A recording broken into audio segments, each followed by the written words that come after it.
while the protesters were rampaging, you could see, you know, the lines of riot cops, but they stayed 2 or 3 blocks away, and they were funneling the protesters through. So from anyone who's seen it afterwards, they've always talked about how it seemed like the police were controlling the situation, and you know, like they were making the protesters go exactly where they wanted to. I mean, on the ground, it completely seemed like no one was in control.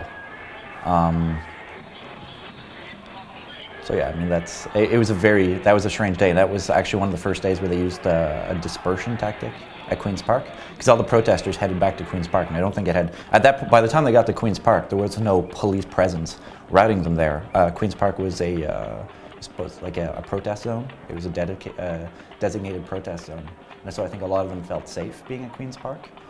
It was also the issue that most of the people who caused the damage on that Saturday, you could actually see them melting into the crowd as they were going up Yonge Street. You know, you'd see a bunch of kids wearing bandanas and dressed in black disappear into an alley, and then like a bunch of like well-dressed white suburban kids would come out like a minute later, and would be clearly like, you know, jumping off to their parents' waiting Lexus to get out of downtown, which, you know, has come out, I think, a lot. There were a lot of people in that crowd, you know, the ones who weren't there to cause trouble, but that actually had serious demands. You know, had demands about, you know, First Nations rights, water rights, just like everything that's covered by the G20, which is pretty much everything. All of those people made it back to Queen's Park because they wanted to continue actually having a demonstration and bringing up their issues. And that's when, you know, the police moved in, and the riot police, you know, just started hitting protesters around. They used a tactic where they swarm you, and then they kind of like, it's kind of like shaking the crowd. So they take a crowd, they compress it, and then they start moving they eject people in opposite directions. So the idea is to try to break up the crowd. It didn't make sense in front of Queen's Park because it's just a big park. So then everyone just got back together. And then, you know, then you had the military helicopters, the cops, the OPP on ATVs. So you might have thought that Saturday had like an overwhelming police presence, but it didn't.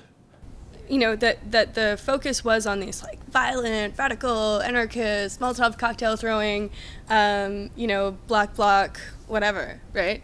When in reality, the people on the streets were not those people. They were teachers, they were parents, you know, they were 16-year-old kids who listened to punk rock. And I think, you know, it's very easy to make someone an enemy when you present them as everything that society fears. But that's, you know, there's a good reason why they didn't show, you know, tear gas canisters going off in front of crowds of like, you know, 18-year-old kids who had been shopping and didn't even realize there was a protest going on at the Eaton Center. You know, like there's a reason, because there's a sense of recognition in that. And if people can't recognize themselves in the media that they consume, then you lose your sense of empathy. And what the mainstream media did very well over those few weeks was suck all the empathy out of what could have been presented. After the G20, Lex and I filed about a dozen access to information requests, which went up on the blog, right? And I mean, almost every single one of those just got like a no answer. You know, like we have no files, you know, no files to explain what you're requesting. So for some of them, it was like, you know, tell us like what the military helicopters with the gunners who just got back from Afghanistan were doing on top of Canada's biggest city. They're like, no files. It's like, okay, you know, tell us about like the training manual that you used. And they actually gave us, that was one of the few that we actually got something. It was like 12 months after, almost like, not 12 months, but like 10 months after we requested it, we got a big package in the mail, just unannounced. And it was just like, here's everything you've asked for.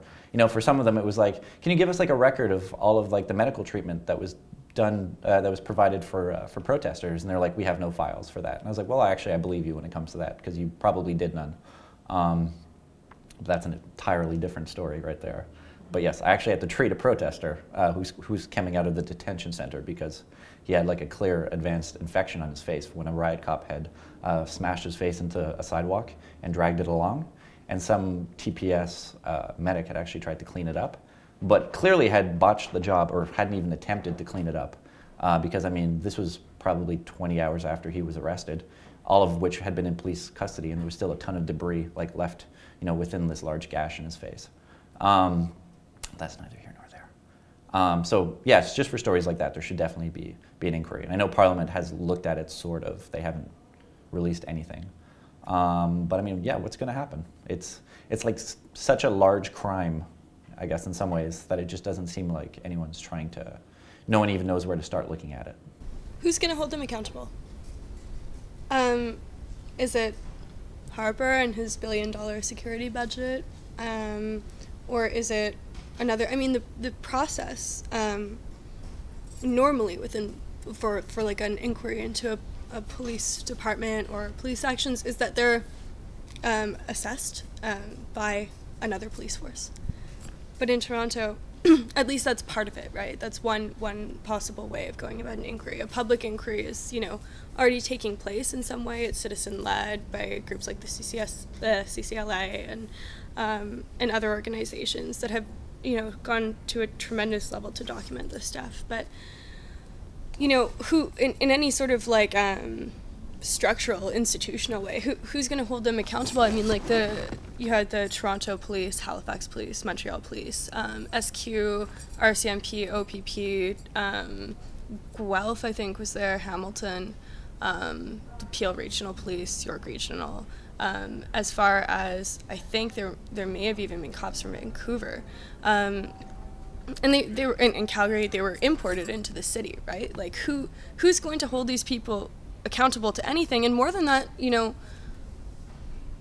I don't think that people within the state, and the Canadian Forces and CSIS and CSE, by the way, but like who's going to investigate them, and would any legitimate body that exists to investigate these organizations even think that they had done anything wrong? I mean, they're peers, right? And insofar as they're peers, there's a sense like, well, this is your job as a police officer. You're defending the peace, right? You're protecting people. It's like, what were they doing? They were just doing their job. They were just doing their job is my second favorite line after "you should have stayed home that day." Yeah, so, I mean, should there be an inquiry? Like, sure. Yeah, absolutely. Is an inquiry going to change anything? I don't think so. That weekend, I think every police force in the country was there. They all had their patches on. At one point, the Montreal police were beside the Toronto police. The Montreal police were shooting the tear gas. The Toronto police were on the horses. The OPP were right beside them with the sticks. The Edmonton police were, blocking off the next street. Then it was the Calgary police. Then it was the North Bay police. Then it was, the Quebec City police. Then it was the Halifax police. Then it was the Vancouver police. Then there was the SQ, the RCMP, the Canadian Forces. I mean, which police organization is going to hold that kind of an inquiry? I think about a year after it happened, or maybe about a week before, the Toronto Police, the TPS, made its first big announcement about it. That they were going to ban the practice of kettling. Now, kettling is, I'm sure you've heard, is just a practice in which police lines keep people stuck like in an intersection for 6 to 10 hours. And the idea is to just wear people down so you can arrest a mass amount of people. And so they banned kettling. So I guess they banned the idea of keeping people on a street corner for many hours. I mean, I just assume they're going to do it again and call it like, the pot or something. Like they'll just change the name. So I mean, that's the biggest thing that's come out of it. I mean, should people from both sides should there be an inquiry looking at what happened on both sides? For sure. I mean, but my issue isn't so much, even as a journalist, I think the bigger question that has to be asked isn't about the people who smashed a few windows on Yonge Street, where I hear most of the store owners haven't actually been paid back like a year later. I mean, that was a terrible and traumatic experience as well, to walk up that. But the much more traumatic experience was the 1,000 Canadians who were arrested in the middle of this country's biggest city in broad daylight and held in conditions that are probably illegal for many hours, for weeks, for some of them, and nothing came out of it. I mean, yeah, of course there has to be an inquiry as to that, as to where it came from, who ordered it, how this entire system got into place. A year later, I know that activists, far more impressive activists than I am, people who have done decades of work, all of us left feeling the same way. you know, weeks later feeling like we were being followed, difficulty with trust. People who had been in detention, a lot of them are still suffering with things that I suppose could be sort of characterized as post-traumatic stress disorder.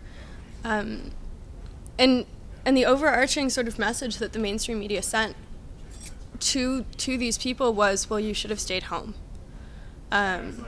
And that sort of criminalization of dissent, of you know, public engagement, you know, it's you wonder how real these rights really are when, as soon as they get tested out a little, there's a massive clampdown.